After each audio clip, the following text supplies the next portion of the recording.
బంగారం ధర పెరుగుతుంటే కొనుగోలు చేసేందుకు జనాలు జంకుతున్నారు. కొన్ని డబ్బులు వస్తే బంగారం కొనేందుకు వెళ్లే ప్రజలు ఇప్పుడు భయపడుతున్నారు. మరికొన్ని రోజుల్లో తులం బంగారం లక్షకు చేరుకునే అవకాశం ఉండడంతో సాధారణ ప్రజలకు అందుబాటులో లేకుండా పోతోంది. దీంతో గిరాకీ తగ్గుతుందంటూ వ్యాపారులు చెబుతున్నారు. కడప నుంచి మరింత సమాచారం మా ప్రతినిధి సురేంద్ర అందిస్తారు.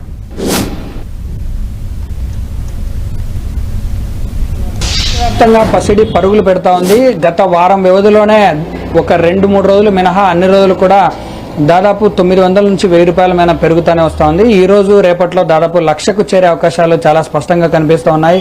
రోజు రోజుకు పెరుగుతున్నటువంటి బంగారం ధరల కోసము నిత్యం రద్దీగా ఉన్నటువంటి ప్రాంతాలన్నీ కూడా బంగారు దుకాణాలు అన్నిటి కూడా వెలిసి కనిపిస్తున్నాయని చెప్పవచ్చు. ప్రస్తుతం మనం కడపలో ఉన్నటువంటి ఒక దుకాణంలో ఉన్నాం. ఇక్కడే నిత్యం రద్దీగా ఉన్నటువంటి ఈ దుకాణం ఈ షాప్లో నిత్యం జనాలు ఉన్నటువంటి బంగారు కొనుక్కోవడానికి వచ్చేటువంటి వ్యక్తులందరూ రోజు రోజుకు తగ్గిపోయే పరిస్థితి ఉంది. దీంతో పాటు యజమాని రవిశంకర్ కూడా అందుబాటులో ఉన్నాడు. ఆయన అడిగి తెలుసుకునే ప్రయత్నం చేద్దాం.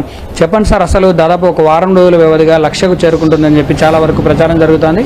అది నిజం కూడా అవుతుంది. ఈ రోజు రేట్ ఎట్టుంది? లక్షకు రేపు చేరబోతుంది అంటున్నారు, నిజమేనా? ఈ రోజు ₹1,00,000 వచ్చిందినా రేటు, మళ్ళీ వచ్చి డౌన్ అయింది. మళ్ళీ ఉదయం ఒక వారం రోజుల క్రితము తగ్గుతుందని అందరూ తెలుసుకొని తగ్గుతుందేమో అనుకుని వస్తామనుకున్నారు అందరూ కస్టమర్లు అందరూ. చాలా మంది వచ్చి పోవడము, ఎనికి పోవడం, అడగడము, చాలా మంది అట్లా ఎనికి పోవడము అట్లా జరుగుతుంది. ముందు లాగా కంటిన్యూగా రావడం లేదు. వచ్చిన వాళ్ళు బిల్లులు వేసుకొని ఎంక్వైరీ చేసుకుని తగ్గుతుందేమో ఆలోచనతో అట్లా ఉన్నారు. దాదాపు వారం రోజుల నుంచి గమనిస్తానన్నాం. అంటే చుట్టుపక్కల ఉన్నటువంటి జనాలు బంగారు కొనడానికి చాలా ఆలోచిస్తున్నారు. ఈ రోజు ఉదయం నుంచి కూడా, అంటే దాదాపు మీ షాప్ దగ్గర కూడా గంట సేపటి నుంచి మేము చూసినాం, జనాలు ఏం రావట్లే. మీ వ్యాపారం ఎలా ఉంది? అంటే మీరు కూడా చాలా వరకు పెట్టుబడులు పెట్టింటారు కదా, ఎట్లుంది? ముందుకి ఇప్పటికీ చాలా తక్కువ ఉండదు అన్న. ముందుకి ఇప్పటికి ముందు కంటిన్యూగా వ్యాపారం జరిగేది, బాగా ఫుల్గా ఉంటారు మాకు ఆర్డర్లు కూడా. బయట కస్టమర్లు పల్లెలకి కూడా వచ్చేవాళ్ళు బాగా. ఇప్పుడు ఈ రేట్ అప్ అండ్ డౌన్ రేట్లలో ఎక్కువ అదే వెయిట్ చేస్తున్నారు అందరూ. వచ్చేదానికి టైం అందరు తగ్గుతుందనే ఆశతోనే ఉంటారు జనం అంతా. ఇంత రేటు పోయింది కదా, ఎక్కువ నెలల్లో పెరిగేదే జరిగింది. ఈ నెలల్లో అంతా తగ్గినట్టు ఆస్కారాలు తక్కువ ఉన్నాయి కాబట్టి తగ్గుతుందనే వెయిట్ చేసి అందరూ అట్లా ఉన్నారు.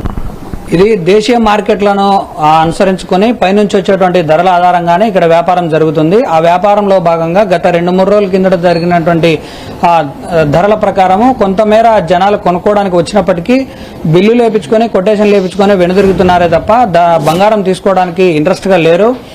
మరి రాబోయే రోజుల్లో ధర లక్షకు చేరుకుంటుంది, కానీ అది భవిష్యత్తులో తగ్గితే తప్ప తమ వ్యాపారాలు ముందులాగా సాగవని చెప్పి వ్యాపారస్తులు చెప్తున్నటువంటి పరిస్థితి.